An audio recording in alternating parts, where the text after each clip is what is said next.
Have you ever felt like the person you show the world isn't really who you are? It's like you're wearing a mask, one you've perfected over the years, honed by the expectations of others and shaped by the fear of not being accepted. You look in the mirror every morning and sometimes you barely recognize the person staring back at you. It's a feeling that slowly eats away, like water seeping through the cracks in a wall, weakening it without anyone noticing. I understand that feeling. That deep disconnect between who you are and who you think you're meant to be creates an inner void that seems impossible to fill. It's like living in a room full of mirrors, each one reflecting a different version of yourself, none of them completely authentic. The pain of not being able to simply exist, of having to calculate every word, every gesture, fearing that if you let your guard down, others will see something they don't like. This constant state of alertness is exhausting and slowly robs you of the joy of living. But there is a path to authenticity, to a life that's more fulfilling and connected to your true self. A path illuminated by the ideas of a man who revolutionized our understanding of human development, Carl Rogers.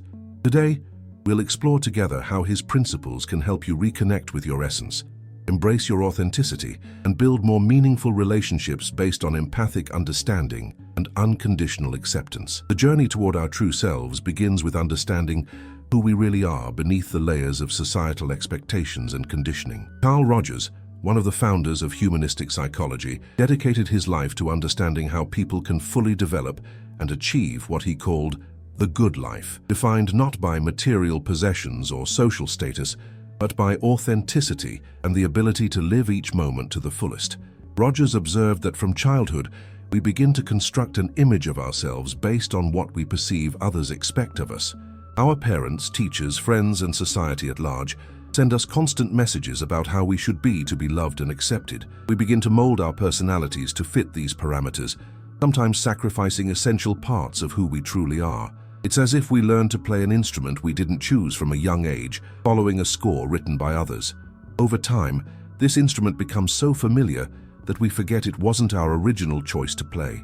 The concept of congruence that Rogers developed is fundamental to understanding this phenomenon. Congruence refers to the degree of correspondence between our internal experience, our awareness of that experience, and our outward expression. When we are congruent, what we feel internally aligns with what we consciously recognize we feel, and this in turn is genuinely reflected in our outward behavior. But most of us live in various states of incongruence. Perhaps you feel sadness, but you've learned that showing sadness is a sign of weakness, so you consciously deny that feeling and outwardly display strength or even joy. This disconnection, this incongruence, is the source of much of our psychological distress. It's like trying to keep three different ships afloat simultaneously. Eventually, the energy required to maintain this separation exhausts us and makes us ill. I want to pause here for a moment to ask you, when was the last time you felt you could be completely yourself? Maybe it was with a particular person, in a specific place, or during an activity you love. I know it can sometimes be difficult to find words to express those profound experiences of authenticity. They are precious and transformative moments. I invite you to share in the comments by completing this sentence. I feel truly myself when... It doesn't matter if it's something simple or complex. The important thing is the honesty in your answer. Your shared experience could resonate deeply with someone who feels alone in their struggle for authenticity. And now, continuing our exploration of the path to the true self according to Carl Rogers, Rogers proposed that all human beings have a natural tendency toward growth, toward fulfilling our potential. He called this the actualizing tendency. It's like a seed that naturally seeks to become a complete tree, given the right environment. This tendency is an inherent force, a biological and psychological drive toward wholeness. But unlike a seed, which primarily needs adequate water, light, and nutrients, we as human beings need something more complex. We need a psychological environment that nurtures our authentic growth. And this is where Rogers identified three fundamental conditions that facilitate this development: empathy, unconditional positive acceptance, and congruence. Empathy, according to Rogers, goes far beyond simply rationally understanding what another person is experiencing. It is the ability to immerse oneself in another person's subjective world, to see the world through their eyes, to feel what they feel, always maintaining the awareness that this is their experience, not ours. It's as if we temporarily moved into someone else's house. We explore each room, notice how it's decorated, feel its warmth or coldness, but always knowing that we are visiting and can return to our own home. This form of deep empathic understanding is radically different from simply evaluating or analyzing another person from the outside. When we experience being empathically understood, we feel a profound relief. Someone has truly seen us, captured our inner experience without judgment. This experience is tremendously validating and healing.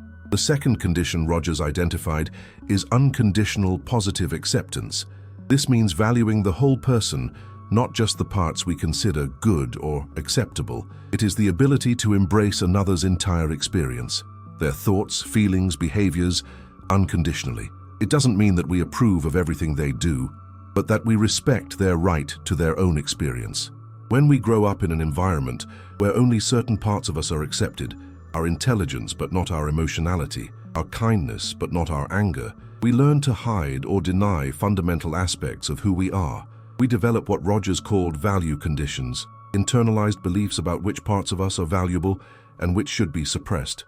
These value conditions act as filters that distort our experience, distancing us further and further from our authenticity. The third condition, congruence, refers both to the person facilitating growth and to the goal of personal development. Congruent therapist, or anyone in a helping relationship, is someone who is in touch with their own internal experience and can express it authentically when appropriate. They don't hide their humanity behind a professional or social facade. This authenticity creates a safe space where others can risk being authentic as well. It's as if we're saying, look, I can be real with you, with all my imperfections and vulnerabilities, and survive. You can be real too, and you'll be okay. These three conditions, empathy, unconditional acceptance, and congruence, are not just principles for formal therapy.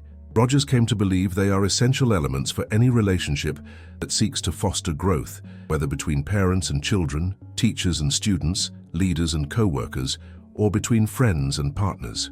They are in essence the conditions that allow people to reconnect with their natural actualizing tendency, with their inherent drive toward development and authenticity. When we experience these conditions, we begin a process of reconnecting with our true selves. The parts of ourselves we've denied or suppressed begin to emerge into consciousness. This process isn't always comfortable.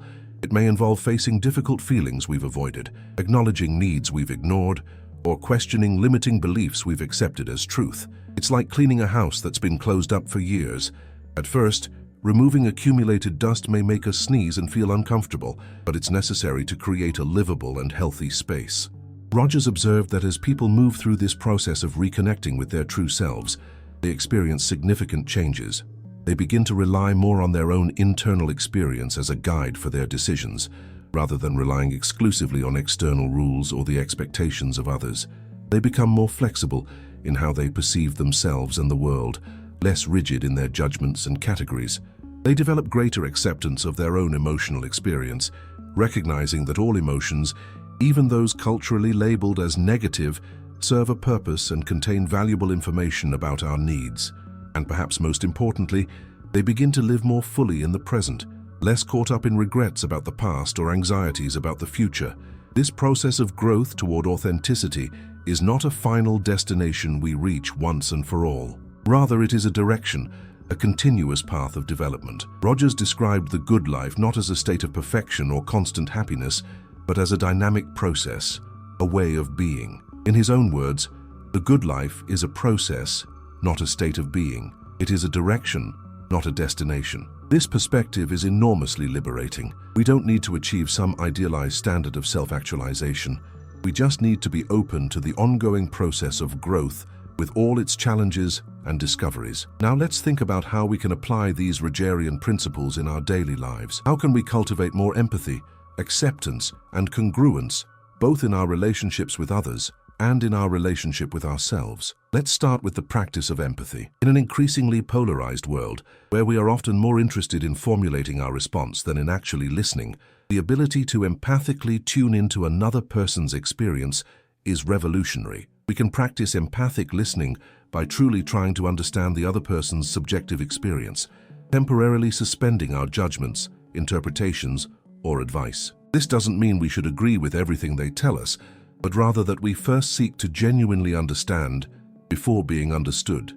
A simple but powerful practice is what some therapists call empathic mirroring. After someone shares something important, We try to reflect back, not only the content of what they've said, but also the underlying sentiment, and check whether our understanding is correct. For example, instead of immediately responding with our opinion or advice, we might say, "It sounds like you're feeling really frustrated because you feel like your efforts aren't being recognized. Is that right?" This simple practice can transform our conversations, creating a space where people feel truly heard and understood.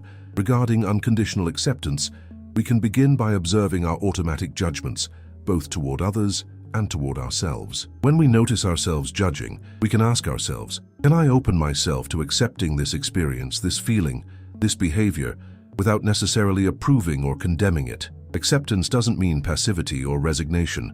We can fully accept a situation or emotion as it is in this moment and simultaneously work to change it if necessary. The practice of unconditional acceptance with ourselves is particularly powerful. Many of us have internalized critical voices that constantly judge us and find us lacking. We can begin to counteract these voices by intentionally cultivating an inner voice of self-compassion and self-acceptance. When we make a mistake or experience failure, instead of attacking ourselves with harsh criticism, we can ask ourselves, how would I speak to a dear friend who was in this situation? And then attempt to speak to ourselves with that same kindness and understanding. Finally, congruence or authenticity is perhaps the greatest challenge in a world that constantly sends us messages about who we should be.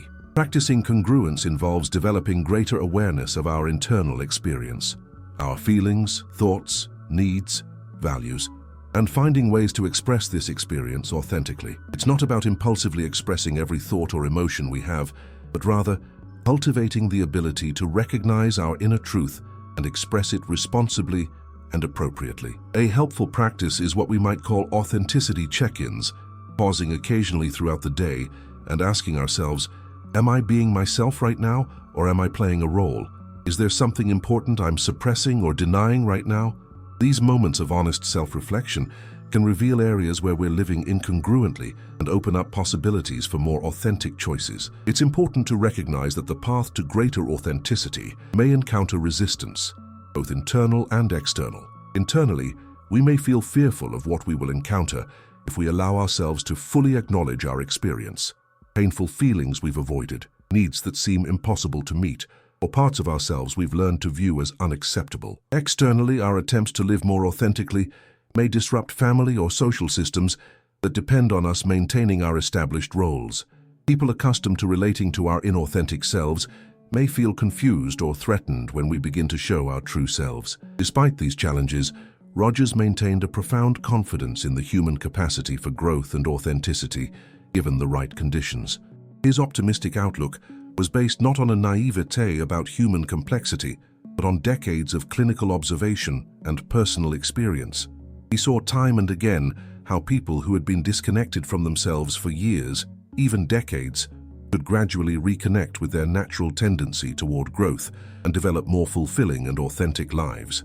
This Rogerian vision of human potential is particularly relevant in our current era. In a social media-dominated world where we constantly present ourselves to others through carefully edited versions of ourselves, where success is often defined by external metrics like followers or likes, and where the speed of modern life rarely allows us the space to connect deeply with our inner experience, Rogers' call to authenticity resonates with particular urgency. Perhaps one of Rogers' most significant contributions was his recognition that personal growth does not occur in isolation, but in the context of relationships. We become more authentic not by withdrawing from the world, but by experiencing relationships where we can be seen, accepted, and understood as we are. In a profound sense, we discover ourselves through the reflection we see in the eyes of those who look back on us with empathy and unconditional acceptance. Rogers extended this relational understanding of human growth beyond the individual to a vision of what communities, organizations, and even entire societies might look like if they were organized around principles of empathy, authenticity, and respect for each person's inherent capacity to direct their own development. He envisioned schools where students were active participants in their own learning, workplaces where people could contribute authentically without sacrificing essential parts of themselves, and political processes characterized by genuine empathic listening between people with different perspectives. Although Rogers developed his theory in the context of psychotherapy, in the mid-20th century, his principles have been applied to a wide variety of fields: education, leadership, conflict resolution, intercultural communication, and more. His approach has been particularly valuable in situations where different groups are in conflict, as demonstrated in the Encounter workshops he facilitated in places as diverse as South Africa during apartheid, Northern Ireland during the Troubles, and between American and Soviet leaders during the Cold War. These workshops brought together people from opposing sides in seemingly irreconcilable conflicts, and through a process of facilitated communication under Rogerian principles, participants often discovered their shared humanity beyond their ideological or cultural differences.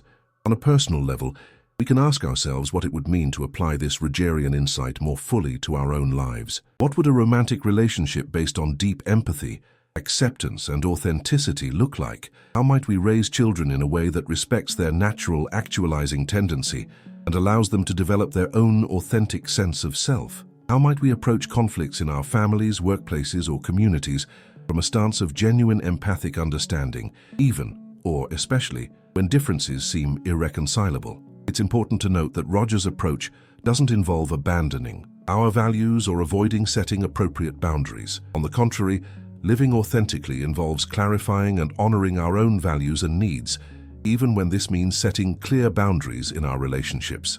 The difference lies in how we set these boundaries, not from a place of judgment or control, but from an honest communication of our own experience and needs. Similarly, unconditionally accepting others doesn't mean we should tolerate harmful behaviors, but rather that we can maintain an attitude of fundamental respect for their inherent value as persons, even when we need to set clear consequences for unacceptable behaviors. As we move forward on our own path of personal development, inspired by Rogers's ideas, it may be helpful to remember that this is not a process that is completed once and for all. There is no end point where we can say, "I am now completely authentic and empathetic." Rather, it is an ongoing process of growth, with breakthroughs and setbacks, moments of deep connection, and moments where we fall into old patterns of incongruence or lack of acceptance. The humanistic psychologist Abraham Maslow, a contemporary of Rogers, described self-actualization not as a permanent state, but as peak moments, transitory but profound experiences of integration, meaning, and fulfillment. Perhaps we can aspire to cultivate more of these moments in our lives, recognizing and appreciating them when they occur, while maintaining compassionate kindness toward ourselves in the moments where we feel less connected or authentic. Ultimately, Rogers's central message is one of hope and possibility. He reminds us that beneath the layers of conditioning, fear, and defenses, there exists within each of us a natural tendency toward growth, connection, and authenticity, and that through relationships characterized by empathy, acceptance, and congruence, both with others and with ourselves, we can gradually regain contact with this tendency, unlocking the potential for a more fulfilling, satisfying, and meaningful life. If this message has resonated with something within you, if you have felt a flash of recognition at any point in our exploration, I invite you to continue this journey of self-knowledge and growth with me. This channel is a safe space where we explore together the paths to a more authentic and fulfilling life, inspired by the wisdom of Carl Rogers and other thinkers who have illuminated our understanding of human potential. I do not offer quick fixes or superficial advice, but rather an invitation to a deeper journey of self-discovery and genuine connection. I invite you to subscribe not as an obligation, but as an act of self-care, as a commitment to yourself to regularly create spaces for reflection and growth in your life. Turn on notifications if you wish to be accompanied on this path, always remembering that the journey to authenticity is your own journey, unique and precious. I will be here, walking alongside you, sharing what I have learned, and learning from your own intuitions and discoveries. Together, step by step, we can rediscover the wisdom that already exists within each of us, waiting to be recognized and expressed. Until our next meeting, I wish you moments of genuine connection with yourself and those around you. Carl Rogers's humanistic psychology invites us on a transformative journey toward our authentic essence. Through understanding fundamental concepts such as the actualizing tendency, congruence, and the necessary conditions for personal growth, we can begin to free ourselves from the masks we have adopted to meet external expectations. This journey is not linear, nor does it have a final destination. It is an ongoing process of self-discovery and growth. As we cultivate empathy for others and for ourselves, As we practice unconditional acceptance and dare to be more authentic in our relationships, we gradually reconnect with our natural tendency toward full development. This path is not always easy. We face internal and external resistance, deep-rooted fears, and habitual patterns of thinking and behaving. But each step toward greater authenticity brings us closer to a richer, more meaningful and more connected life, not only with ourselves, but also with others. Rogers' vision transcends individual therapy to offer us insight into what our relationships, communities, and societies could be like if they were founded on principles of empathy, authenticity, and respect for the inherent potential of each person.